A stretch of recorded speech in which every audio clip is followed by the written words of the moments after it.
welcome to the Sunday Show with Neil de Beer, the president of the United Independent Movement. Welcome, Neil. Yeah, very good morning. What a week. Like flashbangs every second minute. So I think a lot for us to discuss today, and great to be back. We're not going to get to every crisis the country has faced this week, but let's start with the biggest one. The Government of National Unity is most definitely in crisis following President Cyril Ramaphosa's signing of the Expropriation Bill, Neil. Yeah, Chris, the news unfolding. There's such a lot to say about it, but let's condense. It has now become very, very clear that there are major problems within the GNU, and in specific, the two major parties, the DA and the ANC, that are keeping that bridge alive. But it seems to be that old movie, the bridge over the river Kwai. It's being attacked. It's not stable. But Chris, may I tell you, speaking to several of the stakeholders, here's the following. No matter what happens, there are two people that are very much the glue and the people that have put, I think, their political career on that stability. And one would be Cyril, believe it or not, and the other one, John Steenhuisen. Those are the two people who carry that crown, which is obviously heavy on the head. So let's unpack it, Chris. Until yesterday's very clear line in the sand from John Steenhuisen at the DA press conference, where in specifically the two people that are under attack, but more Dean McPherson, declared their statement and their points of view for the first time unilaterally, not as ministers of the cabinet, but as people in the DA. So yesterday was a DA conference, but let's reverse. It now becomes apparent that Cyril Ramaphosa goes ahead without informing these people in the GNU, in specifically Dean McPherson and those odds and sods that make up the cabinet, that he was going to sign the Land Expropriation Bill. This is shocking, not because this is a matter of, I forgot and will brief you later, but in my opinion, a direct, calculated scenario of embarrassing the people who are actually going to have to put it to the test and to the road. But in my opinion, Cyril was influenced to do so that he could garnish a couple of extra support. Can you imagine sitting in Davos as the leader of the formal opposition, a cabinet minister, and you get told this huge bill being signed on social media? What is more shocking, Chris, is that the minister who will have to take that bill and implement it is Dean McPherson. And now it comes out that Minister McPherson, who also is under attack and will get there, is currently saying that about a month or few, he actually got legal opinion that the current bill as signed by the president is not carrying constitutional muster. And what does Cyril do? He takes that document and puts it into pile Z and signs it, irrespective of advice from the cabinet minister who will have to go and make it constitutional. So that is the litany of what happened in this week. And now we've got a matter where John strongly came out. But we have to understand, Chris, he can't just now throw toys out of the car. He has to now go to the table and see if he can save the GNU. And that's why he used the words yesterday verbatim. We will have to ask the president to reset the GNU. And that is where we left yesterday's total litany of the Land Expropriation Bill. And then lastly, Chris, on this matter, Dean McPherson stands his ground, goes out and says, I am not going to implement this act in my department. And not a day later, Paul Mashatile, who is still under a cloud of absolute scrutiny, comes out and threatens Dean McPherson and says if he does not want to implement the laws of this country, then he must resign as a minister. And typical Dean clubs back and says, "Yo, Moore, I won't resign. That is up to the member and leader of the DA." So that's where we are. The GNU currently standing in this grey matter, and John, rightfully so yesterday, invoking what they call Clause 19 in the discussion document and the contract document, which means they are calling for a formal dispute. Well, Minister McPherson is not only under attack for his opposition to the Expropriation Bill. ActionSA has called for his suspension. The economic freedom fighters have joined in to lay criminal charges, apparently because he interfered in a payment process unduly. So, I mean, if it's not, what's next? The color of his shoes, the size of his wallet. I mean, we are now really class king here. It's like, Chris, when you get a potjie kos and everybody goes first and hulle kry die vleis and you get the carrot. You get, we are now scratching at the bottom of the bill here. If it's not blue lights and old to new cars, it's now the matter of email, and the hyenas are sitting and they will actually take every scrap they can. The EFF is the actual people that went to go lay the criminal charges. But what I wanted to know is those red jelly tots run like a couple of ants after a Hewlett sugar bowl on anything they can get. But in the end of the day, they've got a couple of charges that lay there themselves. So I thought, wow, pot calling kettle black. They entered an email as proof that Minister Dean McPherson committed crimes and fraud. Because I have the email. And the email, if you look at it, varachtig, if you can find any scenario in that written email where there's blackmail, where there's fraud, where there's asking for suitcases under the table, you show it to me. The email, Chris, is very plain and simple. A mail from the minister to a person that is an official, asking that person that there is a litany of companies that are supposed to be paid by IDT, and this is now becoming embarrassing, not to the department, but to his minister's office. That's what I read into that. Yes, the question is, did he overstep the powers as allocated to the executive, and is there a clear line split between executive power and that of, can I call it, administration? That's the call. But Chris, that's not a crime. That is not a criminal charge. That person laying the charge should have bypassed all the other things like we used to do in Monopoly. Don't buy Elop Street, want hy's ook nou woord toe. Go past begin and actually lay the charge at Parliament, Chris.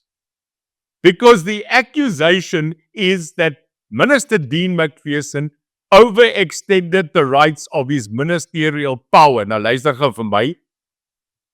Dis nie krimineel nie. That's procedure and process. So that would be the question, did he or did he not? Would I do it? You're damn right I would.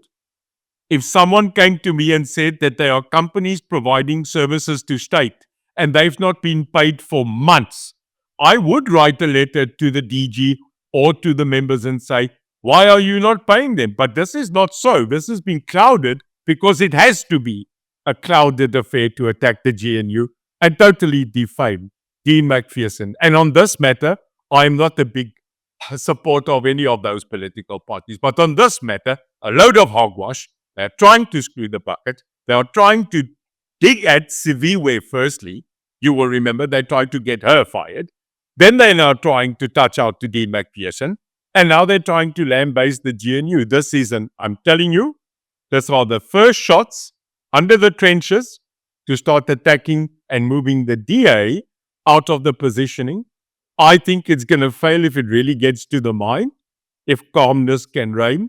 But on this one, because I'll call it, Dean McPherson, no way. I think he's scratching too much. I think he's taking away too many people's fact chow.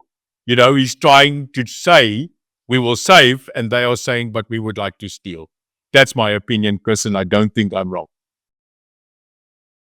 In another move that was a bit of a blow to the DA, the Hawks raid on the office of Deputy Federal Chair J.P. Smith, Neil, and another MMC, apparently to do with a 1 billion rand housing tender that a former MMC has been charged with. What do you know about that? Chris, I as you know, I sit on that committee. I am a city councillor of Cape Town.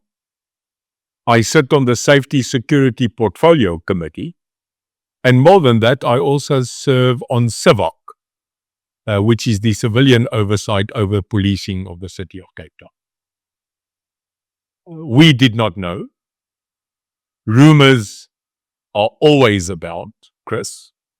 Alderman J.P. Smith has been in that position for more than a decade. He has a lot of enemies. And he has a couple of people that like what he does. But in his position as the MMC for safety and security, it is a very sensitive cornerstone of any system, which is the policing system. And he leads that. What happened very clearly is that you will remember there was a major scenario a year or so ago where another member of the mayoral committee, Mr. Malusi Boy, was in actual fact also raided by the Hawks and is now standing in court charged with multitude of matters of fraud in the construction housing department. I can tell you, and you should know when I tell you this, that it is the truth, that the Hawks, or the Serious Crimes Investigation Unit, entered that premises without the knowledge of many of the top executives, including me. I was told by a WhatsApp from a person sitting in the council chamber that there is a serious movement and it seems it is a Hawks raid.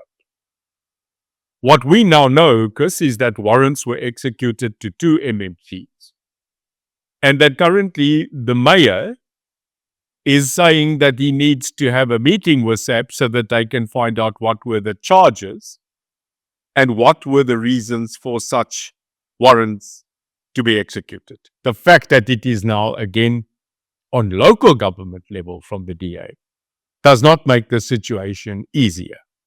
It seems, Chris, that the spotlight, call it on the DA, which is currently being put to the front, is happening on all levels. So there is a clear GNU strategy attack, and that is being done. It is now filtering down to local government level. I issued a statement yesterday and said that in no way must any due process, must justice be stopped to run its course in any way. And if there were wrongdoings, the mayor of the city of Cape Town will, and as I know him, act very swiftly. And it also came through the statement of John yesterday that if there is any smoke that turns to fire, they will have to execute the measures that are required. I hope so. I will be keeping a hawk's eye, pardon the pun, on that matter, but that it is a front pager that is absolutely not necessary and not wanted at this moment in time. It is as clear as daylight because, Chris, we are attacking stability. I am not pro or against that in the sense of a political party. I think you know where I stand. But we are just running into matters now that every time this country is sitting and going, oh, more, and it isn't good for us. If you look at the world press, it is absolutely shocking what goes out to the media when a person like Cyril signs things that have a global interaction, but he claims that he built a nice snowman in Davos. Sy gat man. It absolutely is not a snowman. It looks like a draconian dragon in the midst, and it doesn't help us. Neil, what impact do you think these latest developments could have on the succession battles in the African National Congress and the DA? Oh, massive, Chris. We must never underestimate the greed. You know, I always say I'm a fan of these huge movie trilogy, Titanic, Lord of the Rings. And one of them is Lord of the Rings, and when I look at that, they had that little guy called Schmeagol, who actually wanted the ring, and he, my pressure. And when you look at certain of these politicians, you actually see Schmeagol, because Schmeagol, normal nice guy, and suddenly changes into this horrific greedy guy. And I can notice some Schmeagol amongst our politicians.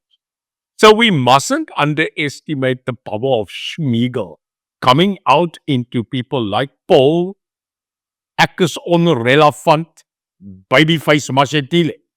This man is so desperate to ensure that every time he gets a couple of new strokes into the canoe, and he is absolutely trying to battle and become relevant by attacking GNU, attacking the members. He's keeping relevant. Lusufi, I think, has now been told that there are many people that are trying to drown him. That's why they had the Lehotla. But I think he was saved by the skin of his nose, because he's also not going to stand back. And then we have this fumbling Pierre Pikile. So that's rising. But there's a couple of interesting moves. We now hear that there is a female under the guiding light of Cyril Ramaphosa, whom he favored. So it's not just Mr. Lamola. We now hear there's an extra person who is on the Cyril tutorial, and we will be following that very closely to dig up the name. On the DA side, I think it's just facetious, but it was brought to the fro. So we've been dealing with the ANC for a couple of weeks. Who is, who's out, who's in. Suddenly the DA fracas comes to light where they are saying that John is being challenged. That there's a rumor that Tannie Helen is part of the synopsis of pressure, that names like Jordan Neal Lewis were muted as to replace him.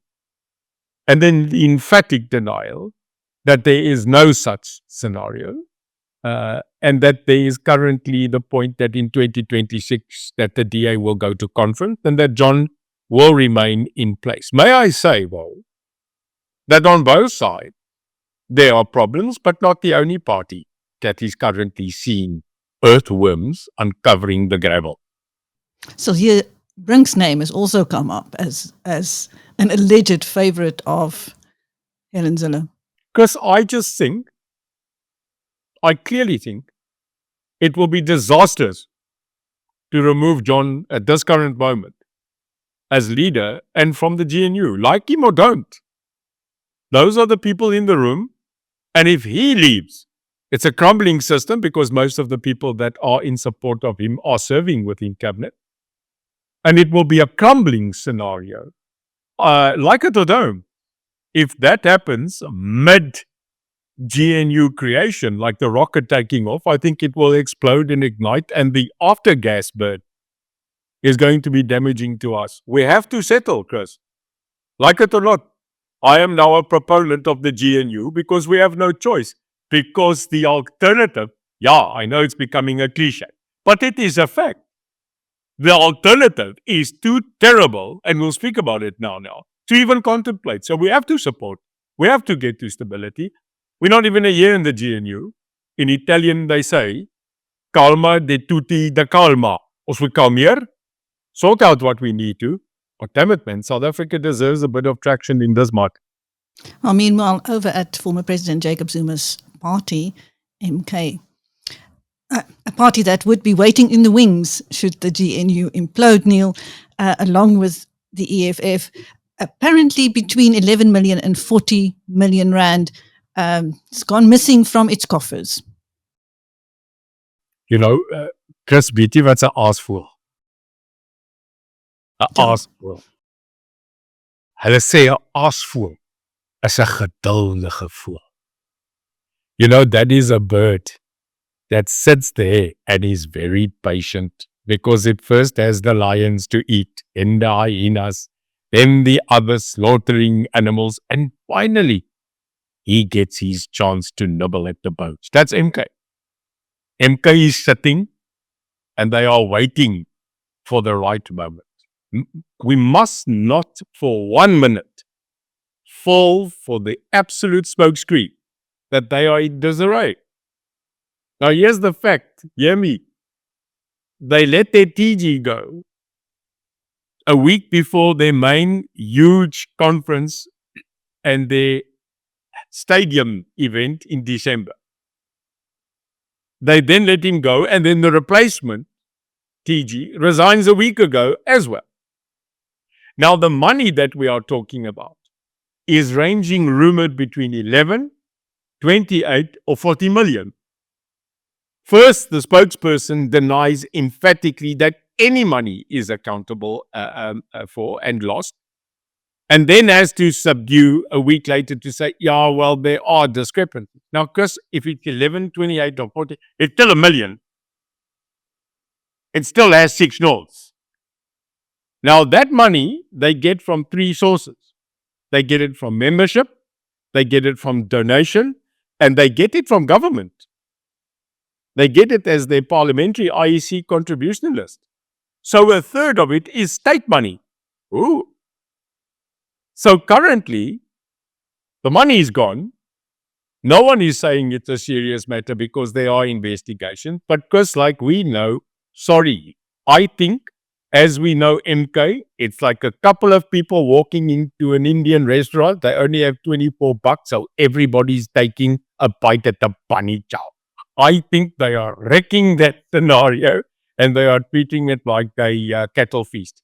Luister gou, they are not going to settle until they settle. But here's the thing, Chris, I want to give you an analogy. Do you know when you make jelly? When you make jelly, it's liquid and you put it in the fridge to store. Now, Chris, a very good guy told me one day that you still have a certain point where you can still take the jelly and put it into another format.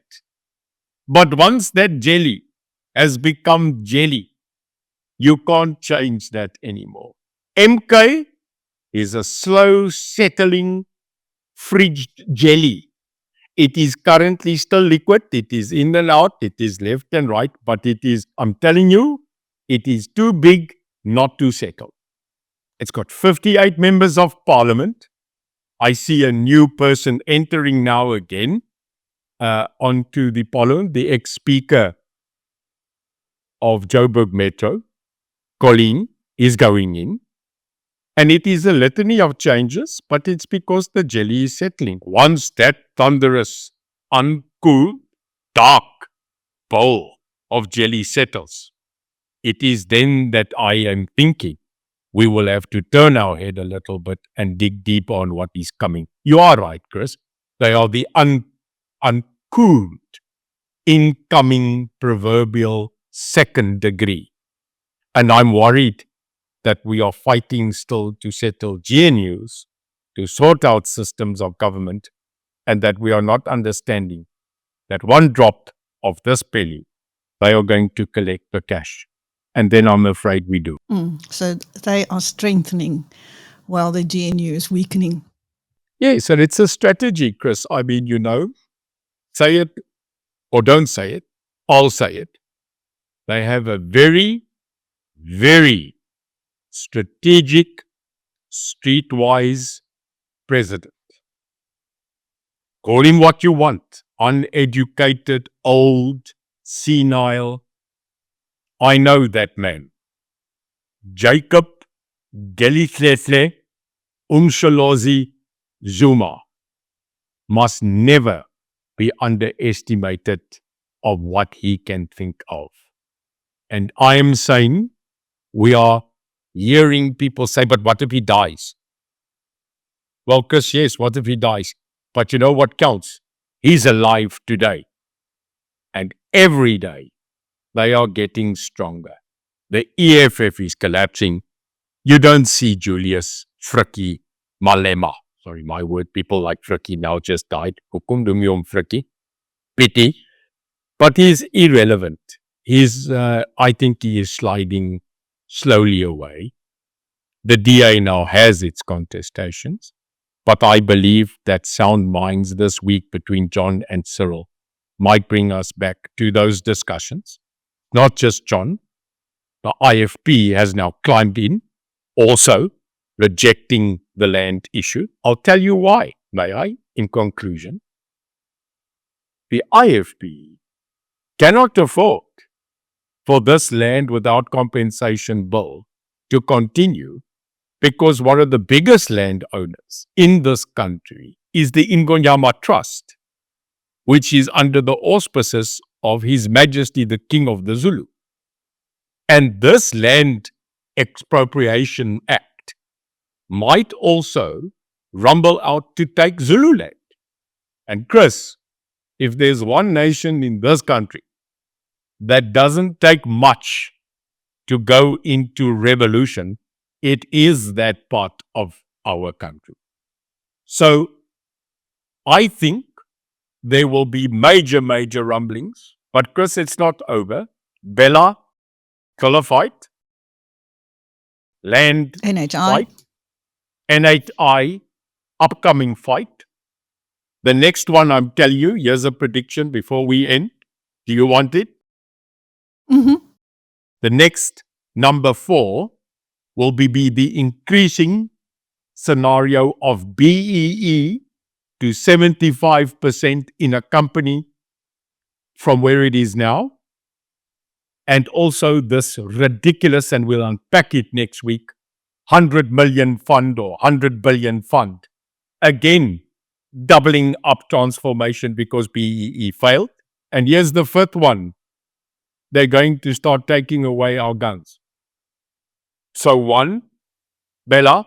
2, land. 3, NHI. 4, even greater BEE. And 5, ownership of weaponry to private citizens in this country. Those are the 5 burning issues. And then 6, religion. 7, language. 8, freedom of speech. 9, freedom of movement. And lastly, number 10, an absolute clampdown on what you may and may not say in public as a broadcaster. They are the 10 points predicted today by Neil de Beer. Watch it closely. Tick box for tick box. This country is writing laws and is becoming a Stasi, Nazi, woke, liberal, communistic, nationalistic society. I proverbial digress from what Nelson Mandela and them believed in a free capital democratic society, because that's what the Constitution says in this country. But Cyril and his Hogwarts seem to absolutely say that this Constitution is not worth the paper. Lastly, Neil, at least 8 soldiers have died in fierce fighting in the Eastern DRC. Shocking. As if I am not being told from people there, because I was there. I have a history in Goma, the DRC, in Tebe, South Sudan, as you know. Chris, the media is now writing a litany of absolute shocking news. It started Thursday when M23, who has been going for years since time. I remember that we were part of looking, when I was in the service, at the then capture still of Bosco Nataranga, who, as you know, came from Rwanda and led M23 in the late in the 20s. So 2013, he surrenders. 2019, he gets sentenced to 30 years for crime against humanity. So they got a new leader. M23 has been building up. They have got a big proportion to the north of Goma. And on Thursday, a camp which we as South Africans with UNESCO in a little place called Saki was attacked without warning, which is absolutely a question mark that we did not have that intelligence. It is a mere 80 to 100 kilometers from Goma, and M23 battled and planned and attacked us on Thursday morning. By Thursday afternoon, the battle rose to a proportion where we started to lose people on our side. 2 people died in that skirmish, and by Thursday evening, they had surrounded our base camp in Sake. We started to repel with everything apparently we had, G5, G6 cannon, even starting to shoot on higher positions with anti-aircraft fire. We were using mortars and any other ammo that we have. By Friday, we were starting to run out, and another 3 people on our side died, which brought the number to 5. By Friday night, Chris, it is rumored that we had totally used up our main bulk of ammunition, and we were screaming for support. There are 2 Oryx helicopters, and that was the only air support we had. Shocking that our Gripen aircraft at this current moment only had access to 12 missiles, and that was the capacity of stock because Denel has not started to perfect its own. Now, what's 12 missiles going to help you? And that's what we had. 1 Oryx chopper damaged, so both of them had to be flown out. And at the height of now the death confirmed of 9 of our soldiers, many wounded, Andy Muchecha and her entourage decides to fly into the theater of war. God knows what makes you think that you can be a Montgomery to fly into the theater of war while our people are in intense battle, because suddenly what happens, Chris, instead of us backing our own men in a prolific, nearly hand-to-hand combat, the bloody minister decides to come and do an oversight meeting and on record says, well, if our men are fighting on the field, how will it not look if I don't go and support them? But the donder soek jy daar.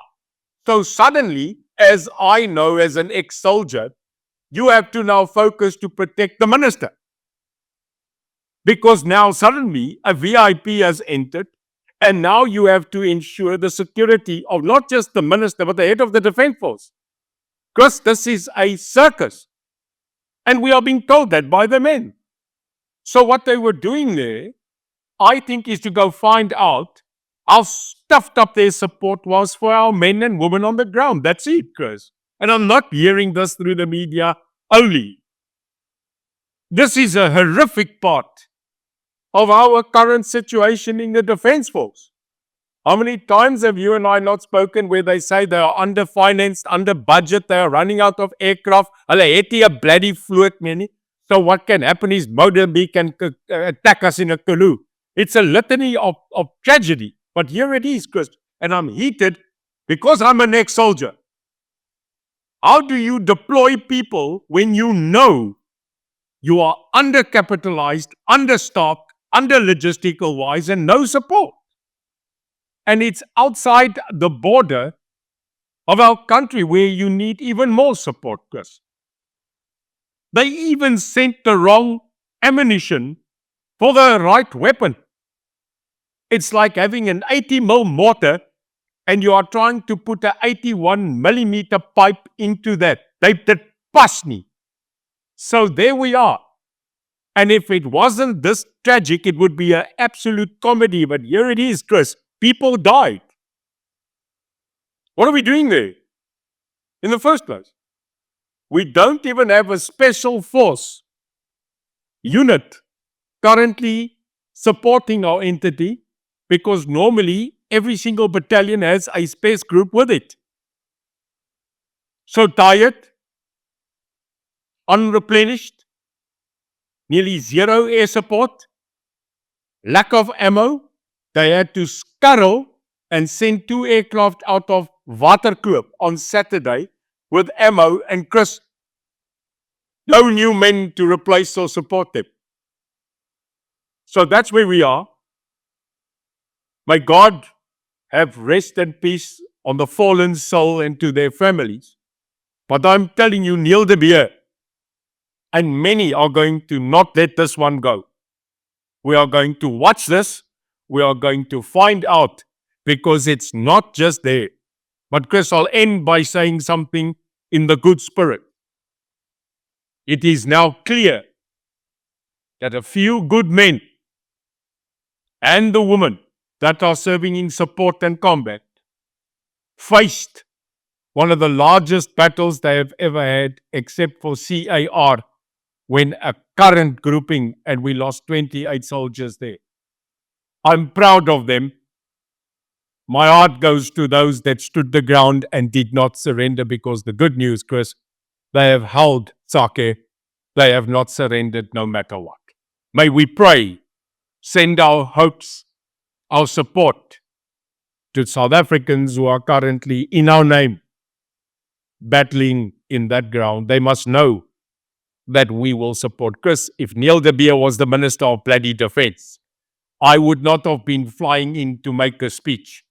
I would have gone in my camo, my combat gear, my rifle and my heart, and I would have gone and joined them, because that's the kind of leadership that you need on all levels in this country. And I'm sorry, you will surely conquer. It is lacking, and lacking it remains. Thank you. That was Neil de Beer, the president of the United Independent Movement, on the Sunday show with Biz News. I'm Christine. Thank you, Neil. I need to go get a cold drink. I'm a bit heated under my collar. Thanks, Chris, and look forward to the next Sunday of Just Truth. Anything else does not count with us on this show. Exactly.